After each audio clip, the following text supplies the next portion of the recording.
आज इस वीडियो के माध्यम से मैं आज नई चीज़ें शुरुआत कर रहा हूँ। ठीक है, आज मैं अपने चैनल क्या है इंडियन वैदिक साइंस पे अपने जो सनातन संस्कृति में जो ज्ञान विज्ञान है उसको रिसर्च करके आपको देता जाऊँगा। ठीक है, और यह पहला वीडियो है और एक ही नई शुरुआत है। ठीक है, तो सिर्फ यहाँ पे ये नहीं समझना ऊर्जा ही आत्मा है। ठीक है, बहुत सारे प्रश्नों का जवाब ही विज्ञान पे और सिद्धांत, बिल्कुल सिद्धांत जो वैज्ञानिक सिद्धांत है उससे मिल करके बताऊंगा। ठीक है, और ऐसा नहीं कि छोटा मोटा, बड़ा बड़ा जो प्रसिद्ध क्या बोलते हैं वो प्रसिद्ध जो सिद्धांत है विज्ञान में उससे रिलेट करके बताऊंगा कि जो हमारे ऋषि मुनियों ने कण कण में क्या है ऊर्जा को देखा था उसी को ही आत्मा कह दिया हमारे शास्त्रों में। ठीक है, ऊर्जा भी कण कण में है, आत्मा भी कण कण में होता है। जो विज्ञान कहता है ऊर्जा के बारे में हमारा शास्त्र भी वही बताता है। ठीक है, इसका भी अपना सिद्धांत है, इसका भी अपना सिद्धांत है, लेकिन दोनों को सिद्धांत एक ही है। ठीक है, तो मैं ऊर्जा ही आत्मा है यह बताने जा रहा हूँ। ठीक है, उसके बाद परम ऊर्जा परमात्मा में जाएंगे। ठीक है, और परमात्मा कैसे विलीन होता है, कैसे फिर आवश्यकता पड़ती है तो कहीं पे प्रकट हो जाता है। ठीक है, तो यही ऊर्जा के सिद्धांत के आधार पे होता है हमारा देवी देवता। मैं ये रिसर्च किया हूँ। ठीक है, तो ठीक है, आज नया शुरुआत इस चैनल पर। ठीक है, तो और ये चैनल है इंडियन वैदिक साइंस। ठीक है, और इस पे हमारे शास्त्र की जितनी भी रिसर्च है, विज्ञान, गणित, भूगोल, और भूगोल नहीं होता है, खगोल शास्त्र है, पंचांग है, और केमिस्ट्री है, चिकित्सा शास्त्र, चिकित्सा शास्त्र है, और भी बहुत सारा है, योग है, प्राणायाम है, ये सब भी विज्ञान ही है। ठीक है, तो उन सबको रिसर्च करके धीरे धीरे देता रहूँगा। ठीक है, तो ये पहला हमारा टॉपिक यही है।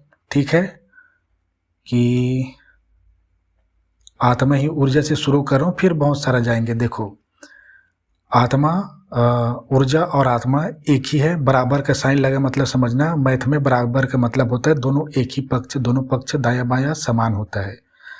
ठीक है, तो पहले ऊर्जा का सिद्धांत बताता हूँ, फिर हमारे शास्त्र में तो आपको तो बहुत सारे मालूम होंगे। ऊर्जा के सिद्धांत में क्या होता है, इसका एक सिद्धांत है ऊर्जा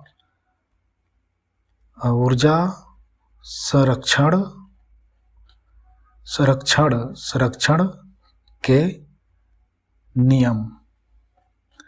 ठीक है, इस नियम के आधार पे क्या होता है कि ऊर्जा न उत्पन्न होती है, ठीक है, और न ही नष्ट होता है। ठीक, ऊर्जा, ठीक है, और ऊर्जा क्या होता है, एक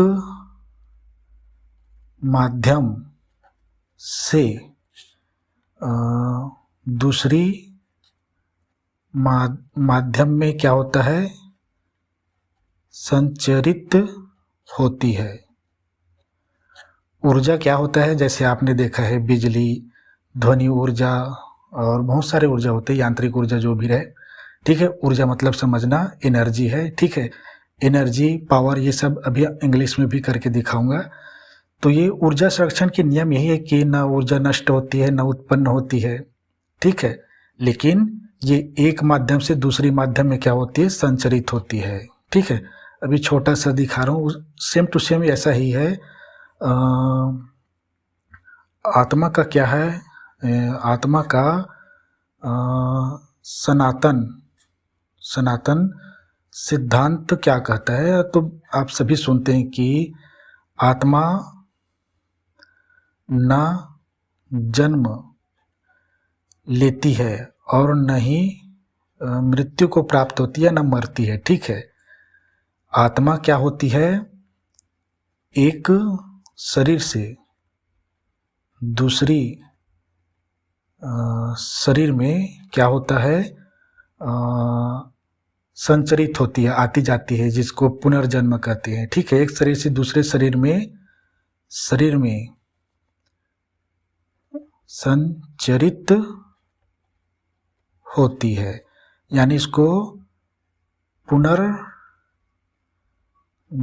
कहते हैं। ठीक है, पुनर्जन्म होता है मतलब, लेकिन आत्मा का जन्म नहीं होता, शरीर का जन्म होता है। ठीक है, आत्मा एक शरीर से दूसरे शरीर में संचरित होती है, क्योंकि आत्मा न तो जन्म लेती है न मृत्यु होती है, यह शास्त्र कहता है। शास्त्र सर्वाधिक गीता में बहुत अच्छे अच्छे बताए हैं, और भगवान स्वयं भी कहता है। ठीक है, परमात्मा में जाऊंगा तब भगवान का वो बताऊंगा कि भगवान प्रकट होता हूँ करके क्यों कहता है। ठीक है, क्योंकि हमारा भगवान कृष्ण कहता है हमेशा कि मैं प्रकट होता हूँ युगों में धर्म की रक्षण करने के लिए, जन्म नहीं बोलता है। ठीक है, तो ये ऊर्जा के एक संरक्षण है। ठीक है, नियम है इसके, ये विज्ञान पे आधारित है। ठीक है, ये विज्ञान कहता है। और ये एक चीज़ और बता दूं कि ऊर्जा और आत्मा दोनों बराबर है, दोनों अलग अलग नहीं है। ठीक है, दोनों एक ही है, क्योंकि हमारे ऋषि मुनियों ने हर कण कण में क्या है, ऊर्जा को देखा और उसी को आत्मा कह दिया, शक्ति। अब मैं आपको एक चीज़ दिखाता हूँ, दिखाता नहीं हूँ, मैं यह बताता हूँ कि ऊर्जा और परम ऊर्जा में। ठीक है, ऊर्जा मतलब समझना आत्मा ही है, आत्मा मतलब समझना ऊर्जा ही है। ठीक है, अब मैं ये बता रहा हूँ आत्मा का स्रोत क्या है और ऊर्जा का स्रोत क्या है, दोनों एक ही है। ठीक है, कैसे देखो, परम ऊर्जा। ठीक है, एक परम ऊर्जा, पहले इसका बताता हूँ। परम ऊर्जा को अंग्रेजी में कहते हैं द अल्टीमेट एनर्जी। ठीक है, इसी एनर्जी से, परम ऊर्जा से सब छोटे मोटे वस्तुओं का निर्माण हुआ, छोटी बड़ी जो भी रहे। तो परम ऊर्जा क्या है, ऊर्जा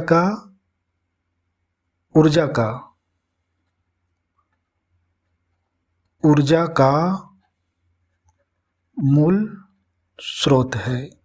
ठीक, वैसे ही परम मतलब समझते हैं, ये संस्कृत शब्द है, इसका परिभाषा तो मैं भी उतना नहीं जानता, लेकिन परम का यहाँ पे आपको बता दूं कि चलो छोड़ो, इसका मतलब ये नहीं कि परम क्या होता है पता है, मतलब सर्वोच्च। परम मतलब सर्वोच्च, इससे बड़ा ना कोई नहीं है। ठीक है, मतलब ये ना आदि है ना अंत है। ठीक है, ये बस है शाश्वत। ठीक है, तो परम आत्मा देखो, परम आत्मा हम हमेशा बोलते हैं ना परमात्मा करके, तो इसका मतलब ये होता है, ये संधि विच्छेद है, इसको संधि बना दो, पर म में आ का मात्रा लगा दो, परमा हो गया, और ये त आधा त फिर आधा म पूरा म, ये परमात्मा। ठीक है, ये एक्स्ट्रा मात्रा चला गया। तो परमात्मा क्या है, परम शक्ति है। परम शक्ति में बाद में आएंगे। ठीक है, तो परमात्मा और परमात्मा क्या होता है,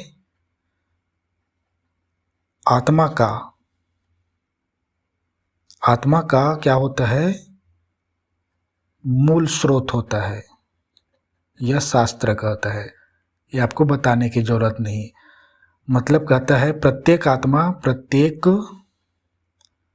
आत्मा जो होती है, प्रत्येक आत्मा अंश है। कहता है ना, आत्मा मेरा ही अंश है करके शास्त्र कहता है।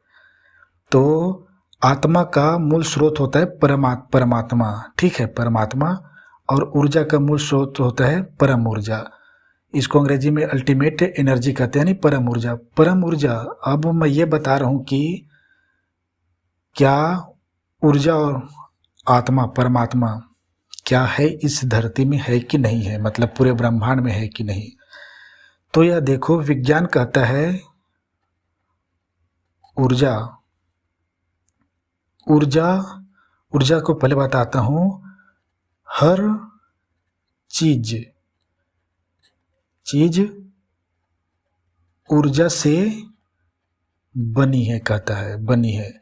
कहता है। कौन कहता है? विज्ञान। ऊर्जा लिखा तो विज्ञान समझना, ठीक है। तो इंग्लिश में बोलता है everything is created by energy, मतलब हर चीज ऊर्जा से ही बनी है। और क्वांटम फिजिक्स तो कहता ही है कि जो परमाणु है, परमाणु से सारी चीज़ों का निर्माण हुआ है, ठीक है।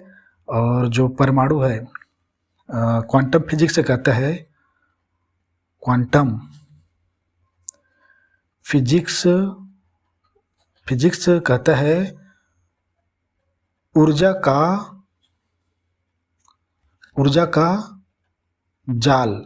का जाल होता है। कौन? परमाणु, ठीक है। परमाणु असल में ऊर्जा का जाल है या संघनित रूप है परमाणु, और परमाणु से हर चीज बना है, हमारा शरीर भी बना है, ठीक है। तो ये पदार्थ है परमाणु और ये ऊर्जा है। इसी का एक फार्मूला है आइंस्टीन का द्रव्यमान ऊर्जा समतुल्य समीकरण है, उसमें भी चलेंगे, ठीक है, इसमें ही। तो क्वांटम फिजिक्स यही कहता है कि ऊर्जा का जाल है परमाणु, ठीक है। अब देखो, यानी परमाणु हर चीज से, मतलब ऊर्जा से हर चीज बना है। ऐसा ही हमारा शास्त्र भी कहता है परमात्मा यानी हम यहाँ पे मानो आदि शक्ति, इसमें भी चलेंगे, ठीक है। आगे शक्ति, देखो परमात्मा यानी आदि शक्ति पहले मान रहा हूँ। आदि शक्ति मतलब कौन? माता जगदम्बा को कहा जाता है आदि शक्ति। माता आदि शक्ति सबसे पहले प्रकट हुई थी ब्रह्मांड में, ठीक है। प्रकट हुई थी, जन्म नहीं ली थी। अब शास्त्र कहता है कि आदि शक्ति, मुझे पहले ये बताना था कि शक्ति क्या था, ठीक है। पहले ये बताता हूँ, ठीक है, और इसको भी आगे बता रहा हूँ, इसको कंटिन्यू करूँगा, ठीक है। पहले ये बताता हूँ मैं ये कि ये शक्ति कहाँ से आया और ऊर्जा और शक्ति में क्या अंतर है। सही मायने में कोई अंतर नहीं, देखो इसको आगे ले जाऊँगा, ठीक है। देखो ऊर्जा को इंग्लिश में क्या कहते हैं? एनर्जी, ठीक है। अंग्रेजी में समानार्थी शब्द है एनर्जी का ही, अंग्रेजी में ही, ठीक है। पावर को हिंदी में क्या कहते हैं? शक्ति, ठीक है। अब शक्ति का मूल स्रोत कहा गया है शास्त्र में आदि शक्ति, मूल स्रोत, स्रोत हो गया, स्रोत है, ठीक है। तो यही है आदि शक्ति, मतलब आदि शक्ति। शक्ति मतलब क्या हो गया? देखो ऊर्जा, यहाँ पे हर चीज ऊर्जा है। ऊर्जा को एनर्जी भी कहते हैं, ऊर्जा को पावर भी कहते हैं, ऊर्जा को शक्ति भी कहते हैं। और हमारा शास्त्र आदि शक्ति को कहता है, परमात्मा को कहते हैं परमात्मा। आदि शक्ति ही परमात्मा है, यानी परम ऊर्जा है, ठीक है। परम ऊर्जा है आदि शक्ति, माता जगदम्बा। तो आदि शक्ति से ही अन्य शक्ति प्रकट हुए थे, ब्रह्मा विष्णु महेश अन्य त्रिदेवियां जो भी रहे, ठीक है, प्रकट हुए थे, जन्म नहीं लिया था, ठीक है। माता आदि शक्ति के इच्छा अनुसार प्रकट हुए थे, सृष्टि के संचालन करने के लिए, ब्रह्मांड का निर्माण करने के लिए। तो ये हुआ शक्ति का मूल स्रोत आदि शक्ति हमारा शास्त्र करता है। तो मैं यहीं पे बता रहा हूँ, ये ऊर्जा है, ये भी ऊर्जा है, ये भी ऊर्जा है, ये भी ऊर्जा है। अब इस शक्ति क्या है? छोटी सी शक्ति। इस शक्ति का भी तो कोई प्रारंभ होगा ना, तो उसका प्रारंभ है आदि शक्ति। शास्त्र में आदि शक्ति को एक बार नहीं 1000 बार कहा गया है आदि शक्ति करके। और परमात्मा मतलब होता है, आत्मा मतलब तो खुद ही ऊर्जा है, और परम मतलब होता है न जिसका आदि है न अंत है, उसको ही परम कहा जाता है। अब यहाँ पे आता है आदि शक्ति कहाँ से आया? परमात्मा ही आदि शक्ति है, ठीक है, क्योंकि ये ऊर्जा का मूल स्रोत है आदि शक्ति, शक्ति का मूल स्रोत है, ठीक है। आदि शक्ति, शक्ति का मूल स्रोत, ठीक है। ये तो मैं ये कर रहा हूँ कि अब यहाँ पे मैं तो बता चुका हूँ कि यहाँ पे यह देखो, ऊर्जा से हर चीज़ बनी है बोली गई है विज्ञान के द्वारा। क्वांटम फिजिक्स भी कहता है कि ऊर्जा का जाल है क्या, परमाणु, और परमाणु से हर चीज़ बना है, ठीक है। परमाणु से अणु बनती है, आगे चल के अणु से यौगिक बनता है, ठीक है। तो यहाँ पे यह देखो, अब शास्त्र में हमारा कहा गया है आदिशक्ति, माता आदिशक्ति की इच्छा अनुसार क्या है, प्रारंभिक शक्ति है। इसी शक्ति मतलब आदिशक्ति से ही अन्य शक्ति, आदिशक्ति से ही अन्य शक्ति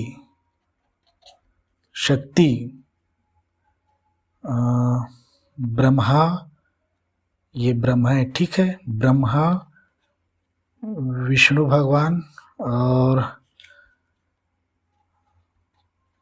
शिव जी और जो भी हमारे अन्य देवियाँ प्रकट हुई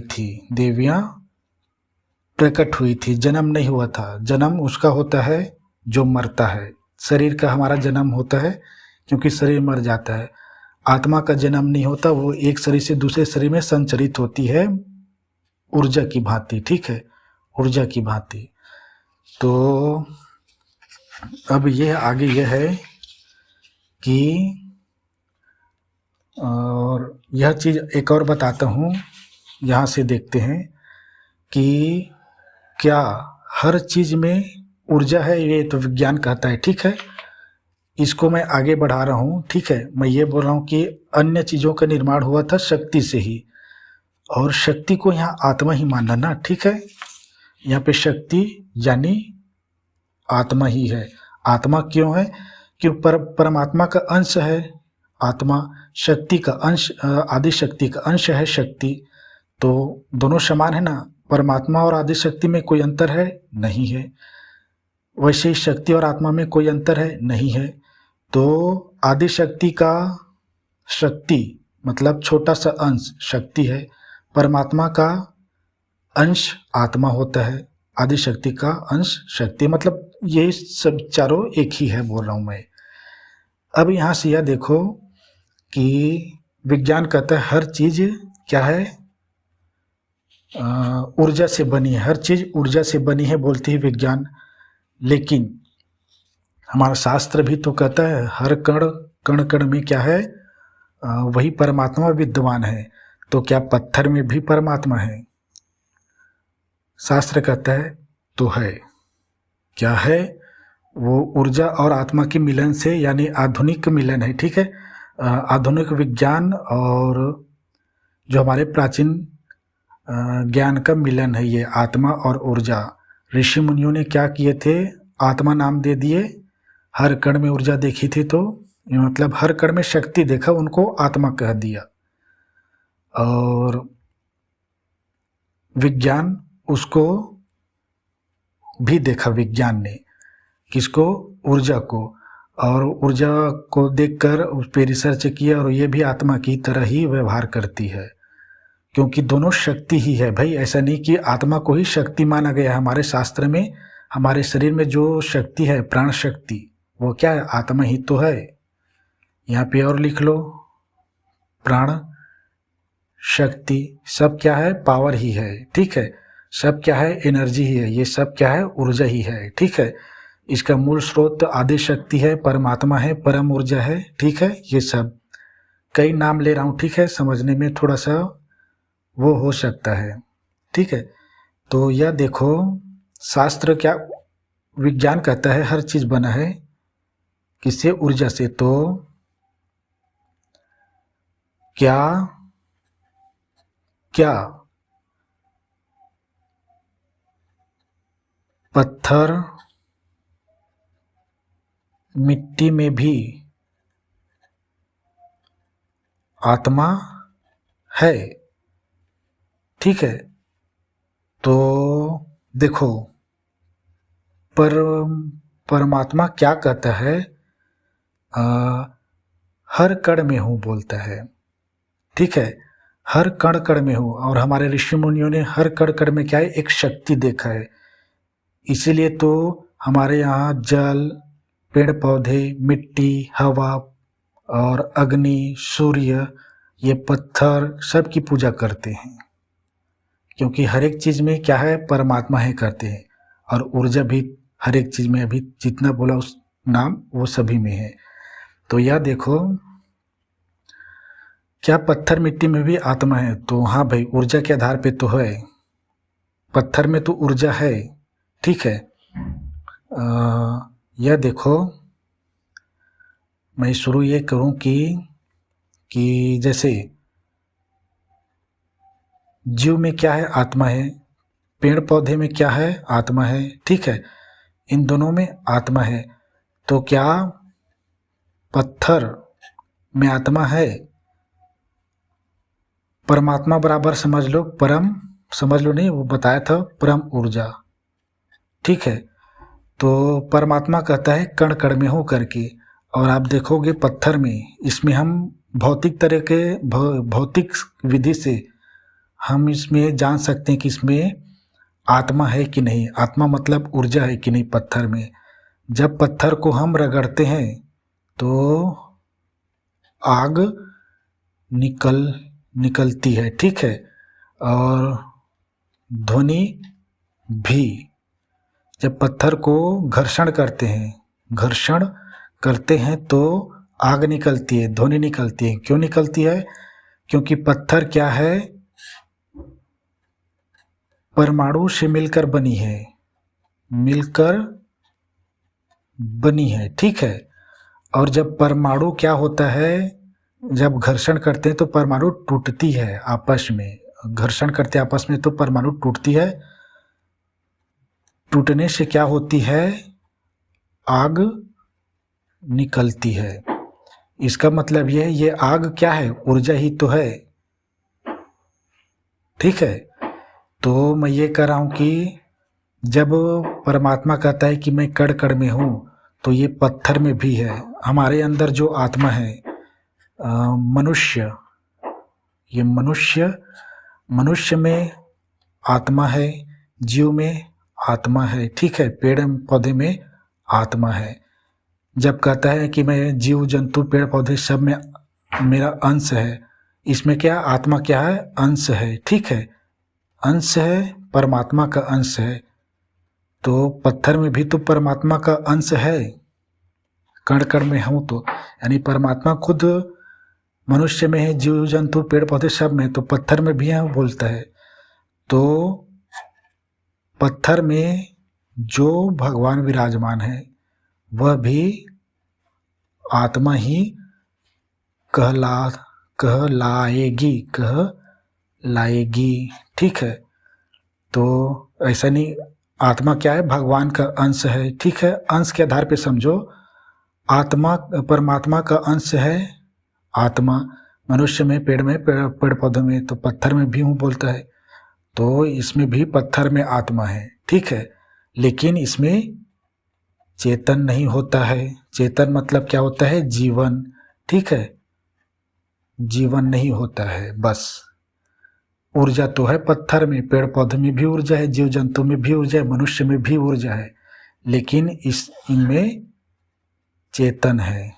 ठीक है, और आज तक विज्ञान ने सुलझाया नहीं है चेतन का विकास कैसे हुआ था जीवों में, मतलब जीवन की उत्पत्ति कैसे हुई। ठीक है, तो कई लोग तो मानते दूसरे ग्रह से आए हैं, और यह भी नहीं बता सकते चेतन क्या है। तो देखो, चेतन वही है, वेदों में भी कहा है कि जब ब्रह्मांड की उत्पत्ति हुई थी तो भौतिक वस्तुओं के साथ चेतना का भी निर्माण हुआ था। ठीक है, और ऐसे हम कह नहीं सकते कि चेतना का निर्माण ब्रह्मांड के निर्माण के समय नहीं हुआ था, क्योंकि हम तो खुद ही सबूत के तौर पे विद्यमान है, जीव जंतु सभी की। हमारे अंदर तो चेतना तो है, बस विज्ञान को ढूंढने की कैसे मनुष्य के शरीर में जीवन आया। अन्य जीव जंतु पेड़ पौधे, चेतना का तो निर्माण हुआ है। भौतिक शरीर क्या भौतिक है, लेकिन हमारे अंदर जीवन है। पत्थर के अंदर जीवन नहीं है, क्योंकि उसमें चेतना नहीं है, जीवन नहीं है। तो बस यही है कि विज्ञान अभी सुलझा नहीं पाया, बाद में सुलझा लेगा ऐसा नहीं, खोज रहा है, ठीक है। तो चेतन होता है इसमें, पत्थर में नहीं होता, बस ये अंतर है। लेकिन पत्थर में भी आत्मा होती है, ठीक है। और इसीलिए और आत्मा बराबर ऊर्जा ही है जो हर कण, हर जगह, हर समय होती है, ठीक है। यानी आत्मा के रूप में भगवान हर कण में होता है, हर जगह होता है, हर समय होता है। इसीलिए हर समय हमें देखता है, ठीक है। आत्मा परमात्मा, इसको परमात्मा, इसको परम ऊर्जा का दो, ठीक है। परम ऊर्जा हर कण, हर जगह, हर समय होता है। क्योंकि पत्थर में ऊर्जा हमें तो दिखाई देती है भौतिक रूप से, ठीक है। मनुष्य में भी होता है ऊर्जा। अगर हम दो मनुष्यों को रगड़ेंगे तो आग निकलेगी। पेड़ के जब हम दो टहनी को रगड़ते तो आग जल जाती है, ठीक है। जीव है, हमें नुकसान पहुंच जाएगा करके नहीं कर सकते इसे, ठीक है। तो यही है, भगवान हमें हर समय इसीलिए देखता है क्योंकि वह उसका अंश आत्मा के रूप में, ऊर्जा के रूप में हर कण है, हर जगह है, हर समय है, ठीक है।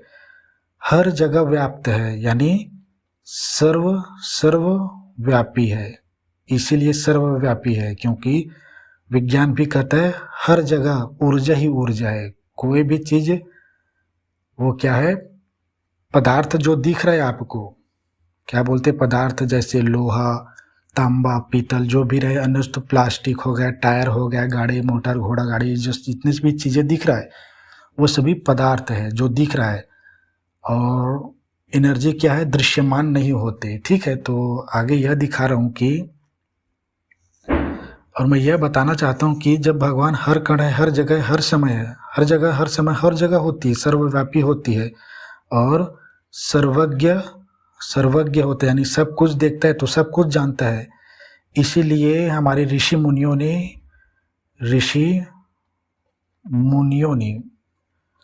ने क्या किया, हर वस्तु को पूजन के लिए देखा। जैसे हमारी संस्कृति में क्या होता है, जल की पूजा होती है, हवा की पूजा होती है, अग्नि की पूजा होती है क्योंकि इसमें ऊर्जा है, पेड़ पौधों की ऊर्जा पूजा होती है, और बड़ों की भी पूजा किया जाता है।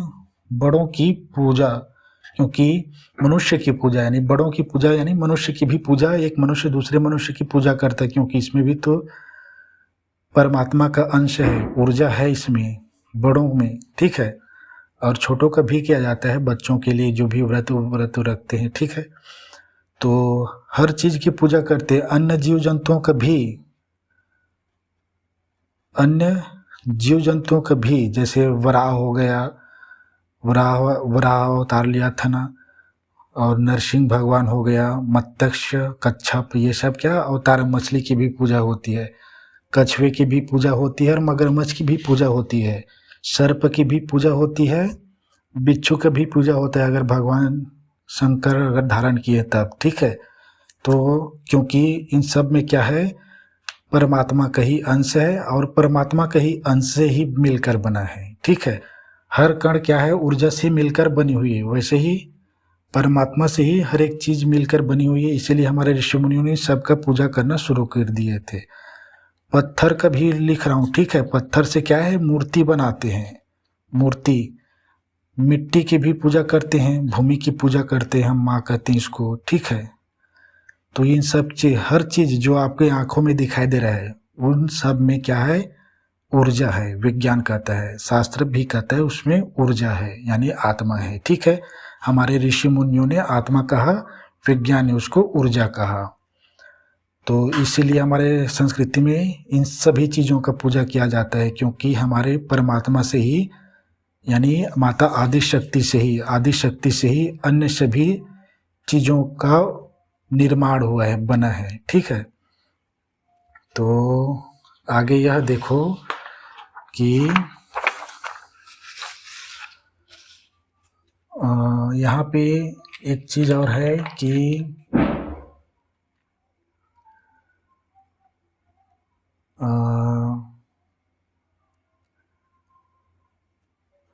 आइंस्टीन का फार्मूला जानते हो? आइंस्टीन का द्रव्यमान ऊर्जा समतुल्य, ये हमें उस चीज़ का बारे में बताएगा कि ऊर्जा से सारी चीज़ें बनी हैं। यानी परमात्मा, हमारे शास्त्र में कहते हैं ना कि माता आदि शक्ति प्रथम शक्ति था, उसके बाद सारी चीज़ों का निर्माण किया माता ने, ठीक है ना। मतलब परमात्मा शास्त्र में भी कहता है, ऐसा नहीं कि विज्ञान बस कहता है, ठीक है, ऊर्जा से ही बनी सब चीज़। शास्त्र तो सदियों से कहता रहे कि परमात्मा का ही अंश है, मुझसे ही सारे चीज़ें, सारे वस्तुओं का निर्माण हुआ है, सारे चीज़ें मुझ में ही है करके। तो आइंस्टीन का द्रव्यमान ऊर्जा समतुल्य समीकरण जो है, समतुल्य समीकरण जो है वो इसी चीज़ पर फोकस करता है, फोकस नहीं करता, प्रमाणित करता है, साइंटिफिक। तो उसका फार्मूला ये है E = mc²। यहाँ E एनर्जी है, ठीक है, एनर्जी ऊर्जा है, m मैटर है, मैटर मतलब द्रव्यमान, ठीक है, या पदार्थ। यहाँ पे बहुत सारे, इससे हमें बहुत सारी चीज़ें सीखने को मिलेंगी कि हमारे भगवान कैसे प्रकट होते हैं, कैसे विलीन हो जाते हैं, फिर कहीं प्रकट होते हैं, फिर कहीं विलीन हो जाते हैं, ठीक है। इसी से पता चलेंगे, हमारे शास्त्र में कई बार इसी चीज़ का वर्णन दिया हुआ है, ठीक है। ये नहीं, मजाक नहीं कर रहा हूँ मैं, सही बता रहा हूँ मैं, ठीक है। तो C मतलब समझते हैं, ये C मतलब क्या होता है? स्पीड ऑफ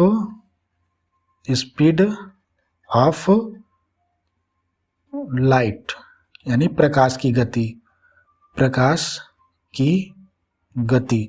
प्रकाश की गति समझते हैं, वो 3 लाख किलोमीटर प्रति सेकंड होता है, ठीक है। तो ये होए, तो यहाँ पे आप एक चीज़ समझना, ये E = mc²। गणित का मतलब समझ, गणित मैं दूसरे चैनल में बताता हूँ, गणित सिखाता हूँ, ठीक है। वहाँ मैं ये जानता हूँ कि चिन्हों का प्रयोग क्या होता है। बराबर का मतलब होता है जो चीज़ इधर है बाएं पक्ष में, वही चीज़ दाएं पक्ष में भी होता है।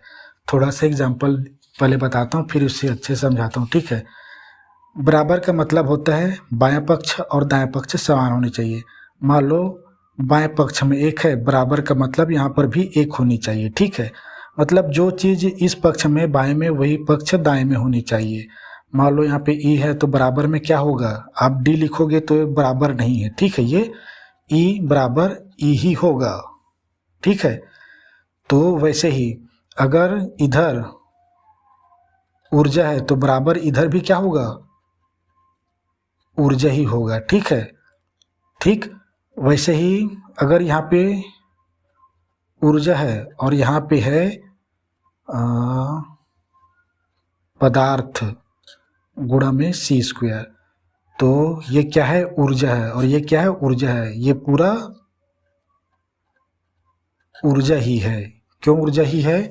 क्योंकि यहाँ पे देखो E का बराबर होता है एनर्जी, ऊर्जा, ठीक है। बराबर के बाद दिया है mc²। m मतलब होता है मैटर, द्रव्यमान, पदार्थ, ठीक है। तो आइंस्टीन का द्रव्यमान ऊर्जा समतुल्य, मतलब ये द्रव्यमान यानी पदार्थ और ऊर्जा में समान तुलना करता है, ठीक है। इससे क्या होता है? आप एनर्जी को पदार्थ में परिवर्तित कर सकते हो और पदार्थ को एनर्जी में। तो इस फार्मूले का मतलब यह है कि ऊर्जा है ये पूरा, और ये पूरा ऊर्जा ही है। यहाँ पदार्थ के साथ c² दिया है, मतलब प्रकाश की गति के साथ गुणा करोगे तो जितनी ऊर्जा होगी ये E के बराबर होगा, इस ऊर्जा के बराबर, ठीक है।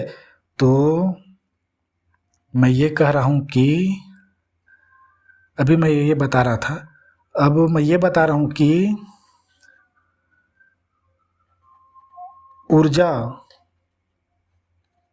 पदार्थ में परिवर्तित हो जाता है। ठीक है, ये अभी इसके विज्ञान को अलग आधार से समझा रहा हूँ, फिजिक्स के आधार पे नहीं। ठीक है, और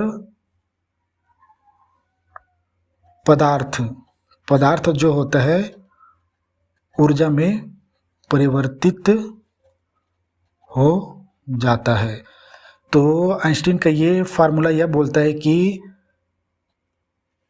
पदार्थ को, ये पूरा ऊर्जा है ना, अगर m के साथ c स्क्वायर तो पूरा ऊर्जा है, ये द्रव्यमान है। ठीक है, तो ऊर्जा और द्रव्यमान एक दूसरे के बराबर होते हैं। ठीक है, आप द्रव्यमान को ऊर्जा में परिवर्तित कर सकते हो और ऊर्जा को द्रव्यमान में परिवर्तित कर सकते हो।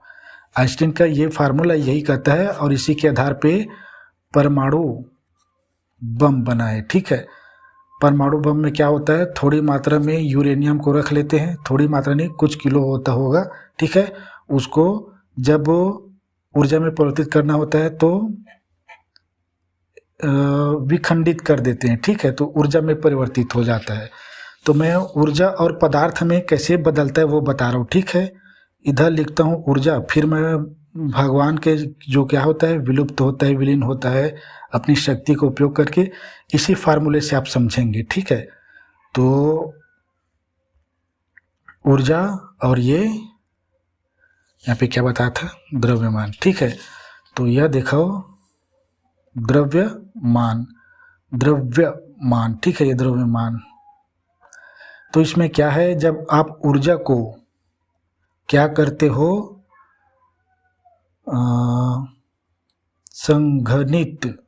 संघनित मतलब समझते हो, संगठित कर देते हो, सिकोड़ देते हो, तब द्रव्यमान बन जाता है।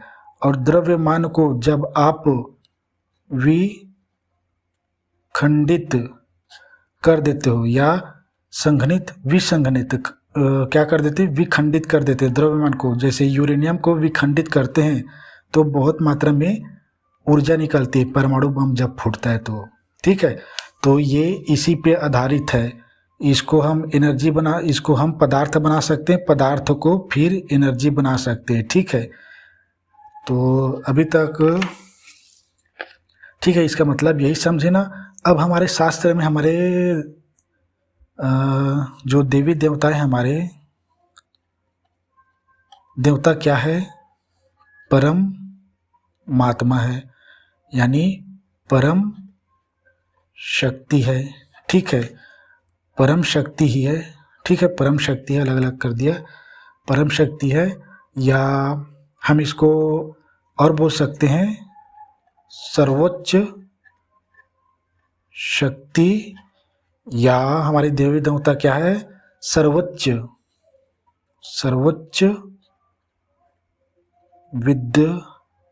विद्यमान शक्ति।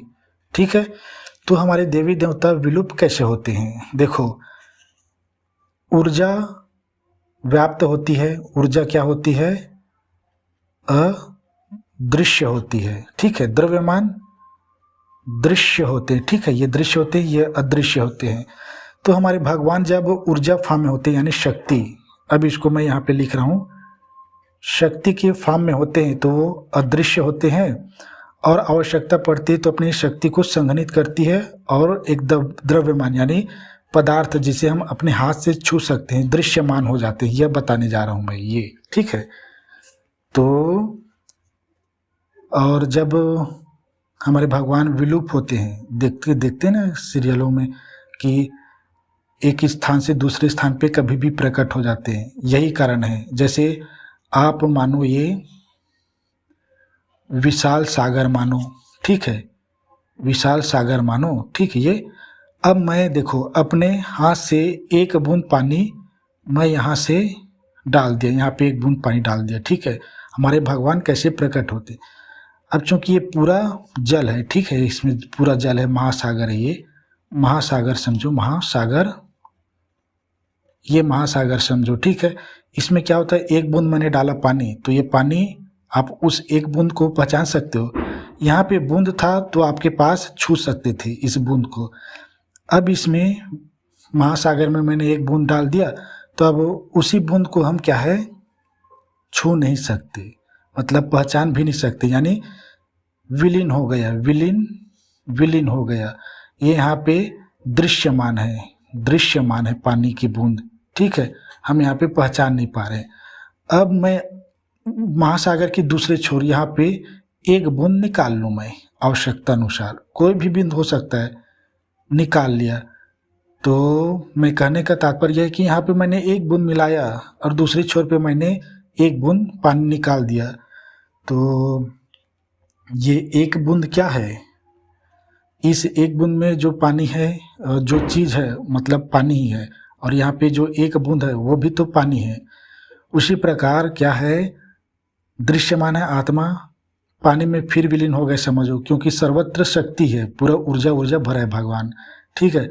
तो अपने में खुद ही विलीन हो जाता है और आवश्यकता पड़ती है तो वहीं से एक बूंद के रूप में प्रकट हो जाता है, ठीक है। तो ये है, यहाँ से विलीन हो गया, अपने में ही विलीन हो गए और यहीं से अपने से एक बूंद को बाहर निकाल लिए, जिसे हम देख सकते हैं आँखों में, ठीक है। तो कुछ इस प्रकार से होते हैं हमारे देवी देवता, एक दूसरे से कैसे कहाँ पे विलीन होते हैं, ठीक है।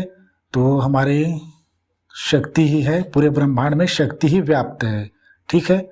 और कहीं भी प्रकट होना है तो अपने आप को स्वयं को संघनित करते हैं और दृश्यमान के रूप में प्रकट हो जाते हैं। और जब विलीन होते हैं, यहाँ पे विलीन भी लिख सकते हैं, विलीन होते हैं तो अपने ही शक्ति में फिर से विलीन हो जाते हैं और अदृश्य हो जाते हैं, ठीक है।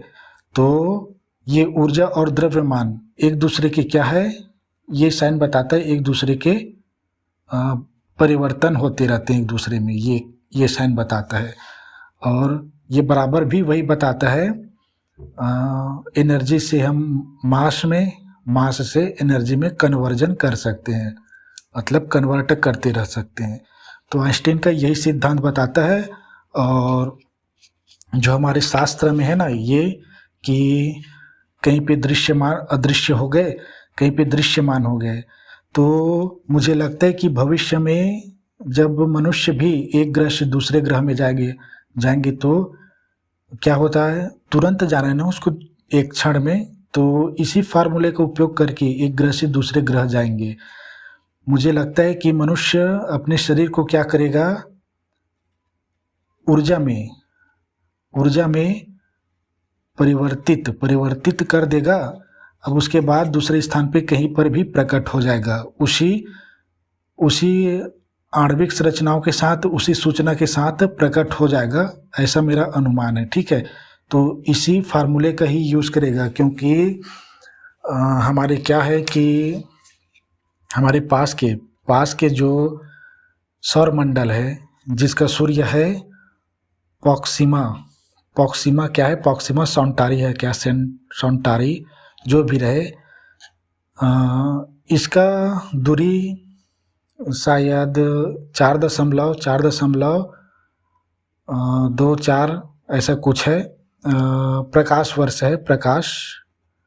वर्ष है, जिसमें क्या है कि यहाँ जाने के लिए हजारों साल लगेगी मनुष्य को यात्रा करने के लिए। अगर वो किसी यान में जाता है, ठीक है, तो हजारों साल लगेंगे, प्रकाश वर्ष से बहुत दूरी होती है, ठीक है। और अगर मनुष्य अपने आप को ऊर्जा के रूप में परिवर्तित कर दे, विज्ञान के आधार पे होगा, ठीक है, क्योंकि ऊर्जा यानी शक्ति के रूप में उसी समान संरचना, अणुओं की उसी समान संरचना, उसी सूचना के आधार पे, तो द्रव्यमान समझो, यहाँ पे शरीर मान लो, शरीर को क्या है, ऊर्जा में परिवर्तित करेगा। तो चूंकि सर्वत्र ऊर्जा व्याप्त है, मतलब वो कहीं पर भी एक ग्रह से दूसरे ग्रह में प्रकट हो सकता है। इसको साइंस में यह माना जाता है, ऐसा नहीं है, साइंस में यह माना जाता है ऊर्जा एक दूसरे के क्या है, परिवर्तन होते रहते हैं। द्रव्यमान मतलब पदार्थ होता है, वस्तु होता है, ठीक है। द्रव्यमान तो मैं ये कह रहा हूँ कि जो ये M E is equal to M C square है, मनुष्य अपने शरीर को क्या बनाएगा, ऊर्जा के रूप में। हमारे शास्त्र में होता है ना, हमारे देवी देवता स्वयं शक्ति का ही रूप है, ठीक है, और अपनी शक्ति में ही विलीन हो जाता है और आवश्यकता अनुसार या आवश्यकता पड़ते तो पुनः प्रकट हो जाते हैं, ठीक है ना। मैं यहीं पे बताया, अदृश्य हो जाते हैं फिर दृश्यमान हो जाते हैं अपनी ही शक्ति का उपयोग करके, चूँकि सर्वत्र शक्ति ही शक्ति व्याप्त है, ऊर्जा ही ऊर्जा व्याप्त है, तो अपनी ही शक्ति में विलीन होना, फिर अपनी शक्ति से संघनित होकर फिर एक दृश्यमान में आ जाना यानी प्रकट होना, ये विज्ञान इस विज्ञान से रिलेटेड है, क्योंकि यहाँ ऊर्जा पदार्थ में बदल जाती है, पदार्थ ऊर्जा में। तो मैं ये कह रहा हूँ भविष्य में कोई मनुष्य एक स्थान से, देखो मैंने यहाँ पे बताया था ना, महासागर की दूसरी छोर है, ये बहुत दूरी है ना, यहाँ से फिर प्रकट कर दिया मैंने एक बूंद को, वैसे ही शरीर को पहले ऊर्जा में बदलेगा मनुष्य, हो सकता है भविष्य में, इसी फार्मूले के आधार पे। यहाँ पे शरीर है, ठीक है, जो द्रव्यमान है, दृश्यमान है, शरीर को ऊर्जा में बदल लेगा समान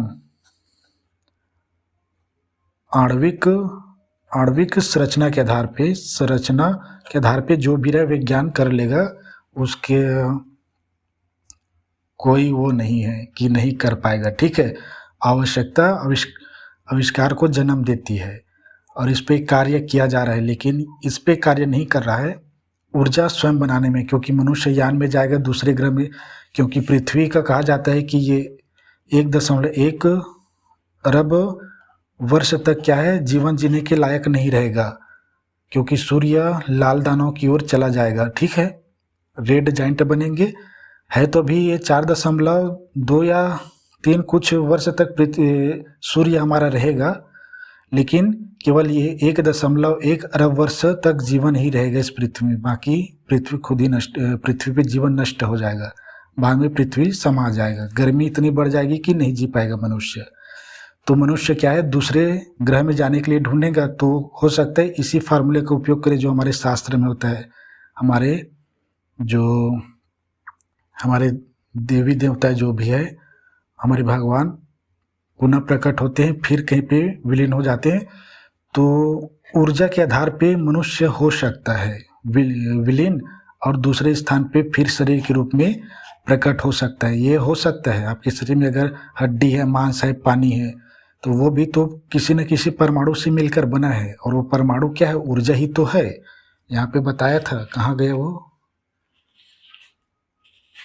ये देखो ऊर्जा का जाल है, क्वांटम फिजिक्स इसी चेतना पर ही काम कर रहा है, और किसी वैज्ञानिक ने कहा है कि साइंस कभी प्रूफ नहीं कर सकता, चेतना को ऐसा बोल रहा था, ठीक है, चेतना जीवन को, ठीक है, और क्वांटम फिजिक्स ने तो खोज लिया ऊर्जा का जाल ही है, क्या, परमाणु, यानी हमारे शरीर बहुत सारे परमाणु से मिलकर बने हैं, सबसे ज़्यादा कार्बन, हाइड्रोजन और ऑक्सीजन से मिलकर बना है, और नाइट्रोजन से, ठीक है।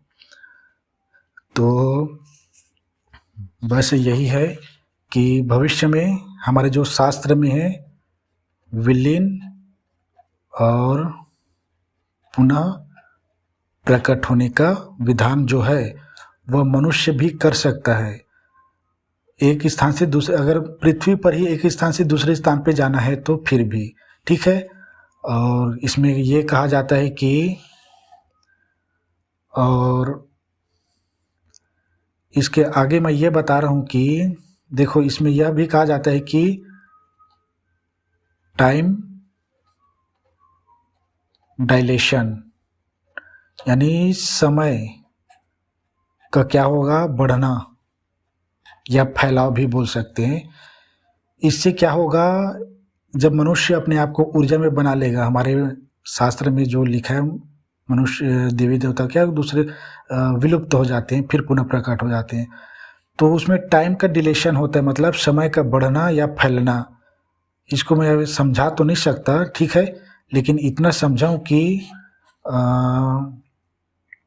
जब कोई वस्तु क्या है, प्रकाश की गति से यात्रा करता है तो उसका समय कम हो जाती है, धीमा हो जाती है या शून्य के बराबर हो जाती है। हमारे देवी देवता क्या होता है, कहीं पे रहते हैं और 0 सेकंड में कहीं पे पहुंच जाते हैं। तो ये टाइम डिलेशन का सिद्धांत यही कहता है कि शून्य के बराबर हो जाता है अगर कोई प्रकाश की गति से क्या करता है, यात्रा करता है। ठीक है, तो शून्य के बराबर हो जाएगा उसके लिए समय। लेकिन जो पर्यवेक्षक है, अन्य पृथ्वी पर जी रहे हैं, उसके लिए समय बढ़ जाएगा। ठीक है, मतलब मेरे कहने का तात्पर्य ये है कि छोड़ो इसको, ये विज्ञान की बात है। कहने का तात्पर्य है कि कोई पर्यवेक्षक जो भी रहे, देखने वाले, उसके लिए समय मान लो 4 दिन है, और जो भी प्रकाश की गति से यात्रा कर रहा है, प्रकाश की गति से यात्री, वो 4 दिन इसके लिए 0 सेकंड होगा। ठीक है, हो सकता है 4 दिन हो, 4 साल हो, ठीक है, 4 वर्ष हो या 4000 साल हो। ठीक है, जो प्रकाश की गति से यात्रा करता है उसके लिए समय बिल्कुल धीमा हो जाता है, लगभग 0 के बराबर। ठीक है, लेकिन जो पृथ्वी में अन्य जीव जंतु जी रहे, अन्य मनुष्य है, उसके लिए क्या होता है, समय चलता रहता है। ये टाइम डिलेशन है। यही जैसे आप मान लो आप एक ग्रह से दूसरे ग्रह जाओगे, उसकी प्रकाश की गति है मान लो 4 साल। ठीक है, प्रकाश की गति से 4 साल आपको यात्रा करेंगे तो क्या होगा, आप दूसरे ग्रह पे जाओगे, लेकिन आपको लगेगा कि आप 0 सेकंड में गए हो, यहीं से गायब हुए हो, तुरंत प्रकट हो गए उसी ग्रह में। लेकिन 4 साल बीत जाए रहेगा। ठीक है, अन्य के लिए तो बड़ा ऊटपुटांग आपको लग रहा होगा क्या समझा रहा है करके, पर यही टाइम डिलेशन कहता है। प्रकाश की गति से यात्रा करने वाले के 0 होता है, लेकिन अन्य जो जीवन जी रहा है उसके लिए 4 साल, 4000 साल, 4 जो भी रहे, जितना भी समय रहे वो होता है। हो सकता है आप एक ग्रह से दूसरे ग्रह जाओगे, और अगर एक ग्रह में दूसरे ग्रह में आपके सगे संबंधी है तो ये 0 प्रकाश की गति से जाओगे तो आपके लिए 0 सेकंड रहेगा। लेकिन दूरी के कारण क्या होता है, आपका हो सकता है रिश्तेदार वहाँ जीवन जी चुके होंगे, नई पीढ़ियाँ आ चुकी होंगी, वो मर भी चुके होंगे। आपको भले 0 सेकंड लगेगा, लेकिन वो कई पीढ़ियाँ बीत चुकी होंगी। तो अब इसको मैं आगे यही समझा रहा हूँ कि इसको, ये टाइम डिलेशन को हमारे शास्त्र में बताया गया है। सतयुग में क्या है, समय की सापेक्षता बता रहा हूँ। हमारे ऋषि मुनियों ने क्या है, समय की लिख रहा हूँ, समय की सापेक्षता मतलब रिलेशन में समय अलग नहीं है, मतलब निरपेक्ष नहीं है, सापेक्ष है, मतलब अलग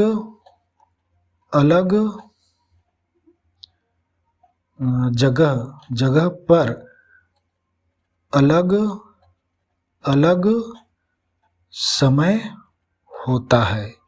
ये समय की सापेक्षता का नियम है। ठीक है, ये नियम है और यह भी विज्ञान का ही नियम है। जैसे टाइम डिलेशन, वही सेम टू सेम इसी से कुछ रिलेटेड है। ठीक है, तो इसमें क्या होता है, हमारे शास्त्र में एक नहीं, आप रामानंद सागर की भगवान जय श्री कृष्ण का देखेंगे तो उसमें भगवान बलराम जी का क्या है, धर्म पत्नी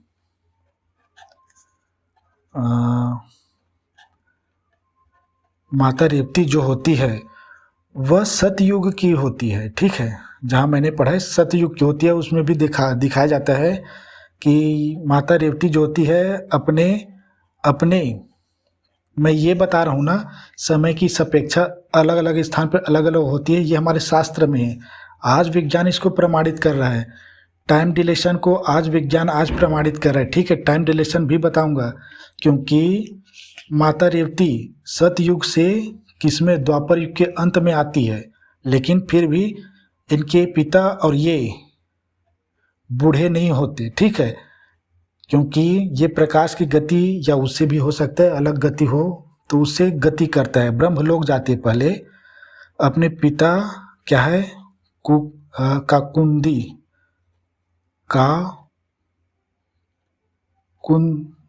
काकुदमी और ये माता रेवती क्या होता है, भगवान ब्रह्मा के पास जाता है काकुदमी और माता रेवती, ठीक है। तो भगवान ब्रह्मा कहता है कि अपने पति के लिए जाता है ये, ठीक है, अपने दामाद के लिए जाता है ये काकुंदमी राजा। तो माता रेवती को कहता है कि भगवान ब्रह्मा कि आपके योग्य वर भगवान बलराम जी को ही कहते हैं, लेकिन जब भगवान बलराम जी जन्म नहीं हुए होते हैं पृथ्वी पे, ये माता सतयुग में जाती है, सतयुग से क्या है सतयुग से जाती है कहाँ, ब्रह्मालोक। तो भगवान ब्रह्मा कहता है, भगवान कहते हैं कि द्वापर युग में भगवान की क्या होता है, भगवान कृष्ण व बलराम का जन्म हो चुका है करके कहते हैं, जन्म हो चुका है करके नहीं कहते यहाँ पे, ठीक है। क्या कहते हैं कि मैं यही समय टाइम डिलेशन और समय की सापेक्षता बता रहा हूँ।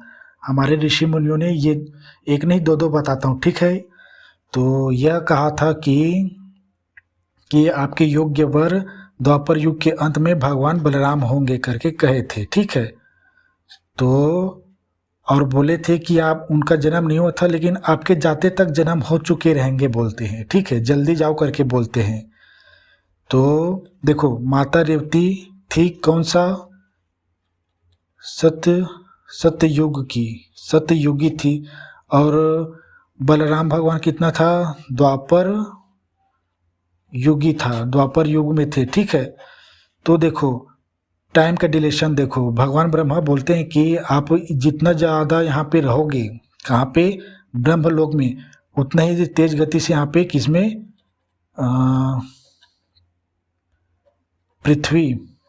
पृथ्वी पर समय बीतेगा, ठीक है। तो देखो भगवान कृष्ण द्वापर युग के अंत में जन्म लिए, बलराम भी जन्म लिए, लेकिन माता रेवती सतयुग की थी, भगवान राम के पहले की थी, भगवान राम त्रेता युग में आए थे। इसका मतलब माता रेवती जब ब्रह्मलोक गई और वहाँ से आई तब तक त्रेता युग समाप्त हो गया था और ये द्वापर युग का भी अंत आ गया था, ठीक है।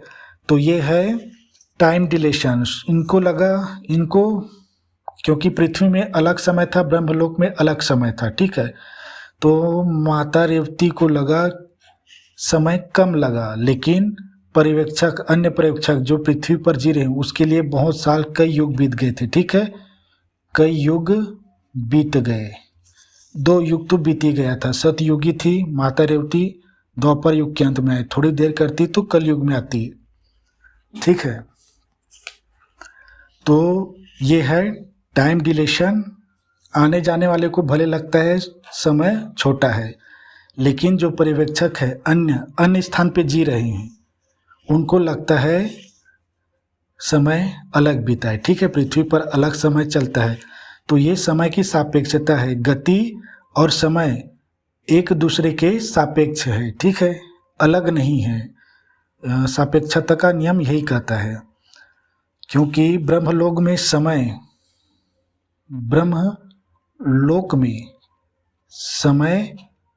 अलग धीमी है, ठीक है, धीमा है, और पृथ्वी में समय क्या है, तेज गति से चलता है, ठीक है।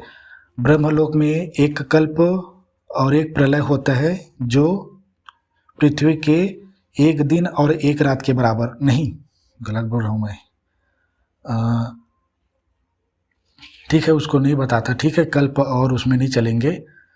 तो एक कल्प होता है और एक प्रलय होता है, ठीक है। इसमें इतने में ही ब्रह्मांड की उत्पत्ति और ब्रह्मांड की विनाश हो जाता है, ठीक है। तो उस समय भी नहीं बता रहा हूँ, ठीक है। एक और उदाहरण बताता हूँ आपको, एक और उदाहरण ये आपको और देखे होंगे इसमें कि एक कृष्ण भगवान के देखे होंगे काल यवन। काल यवन एक होता है जो भगवान कृष्ण से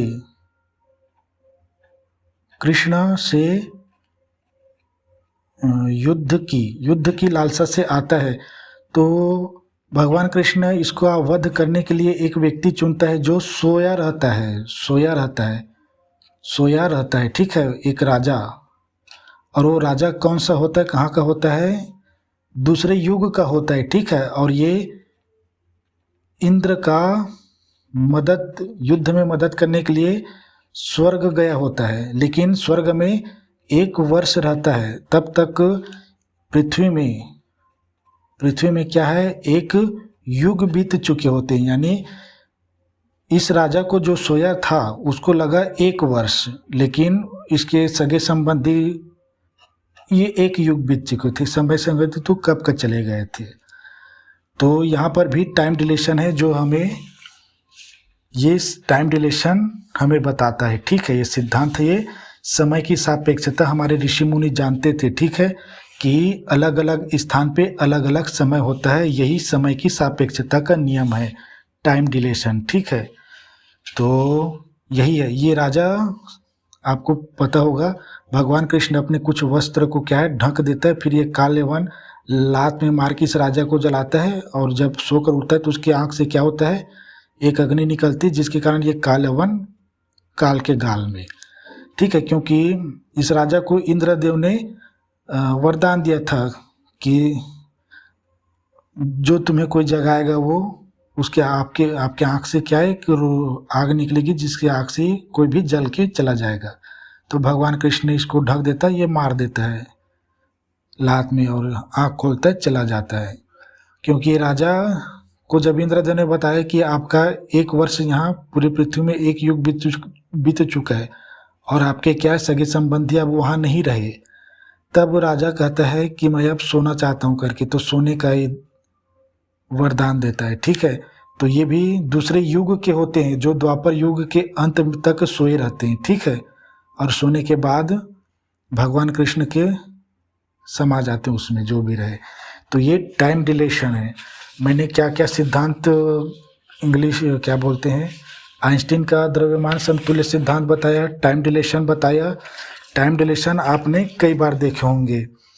भगवान बलराम का तो आया था माता रेवती पत्नी बनने, ठीक है, सतयुग से आई थी, ठीक है, लेकिन कोई बूढ़ी नहीं हुई थी, क्योंकि टाइम डिलेशन, उसको लगा बहुत कम समय है, क्योंकि पृथ्वी के बाहर चली गई थी ना वो, ठीक है। तो पृथ्वी के बाहर क्या है, समय धीमा है। और विज्ञान भी कहता है कि जो क्या होते हैं,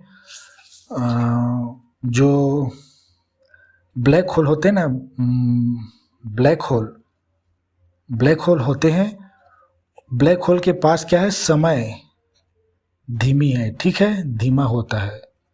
ये विज्ञान प्रमाणित करता है, ठीक है। इसी के आधार पे ही तो ये टाइम डिलेशन, समय की सापेक्षता और ये सूत्र इसी के आधार पे ही बनाए, द्रव्यमान ऊर्जा समतुल्य इसी के आधार पे नहीं बनाया, बोल रहा हूँ, मतलब ये सब होने के बाद बनाया, क्योंकि आइंस्टीन ने एक विशेष स्पष्टता क्या सिद्धांत दिया था, सापेक्षता सिद्धांत, जिसमें क्या होते हैं, जो ग्रह होते हैं वो समय को मोड़ देते हैं, ठीक है, और उसी मुड़ने के कारण ही क्या होता है, हमें गुरुत्वाकर्षण का अनुभव होता है। तो ब्लैक होल में ज़्यादा गुरुत्वाकर्षण होता है, ठीक है, क्योंकि वहाँ पे समय ज़्यादा मुड़ जाती होगी, ठीक है, इसलिए वहाँ पे धीमा लगता है। और ब्रह्मलोक में समय इतना धीमा है, इतना, पृथ्वी तो बहुत तेज गति से दौड़ रहा है। तो मुझे लगता है कि ब्रह्मलोक का जो गुरुत्वाकर्षण बल है,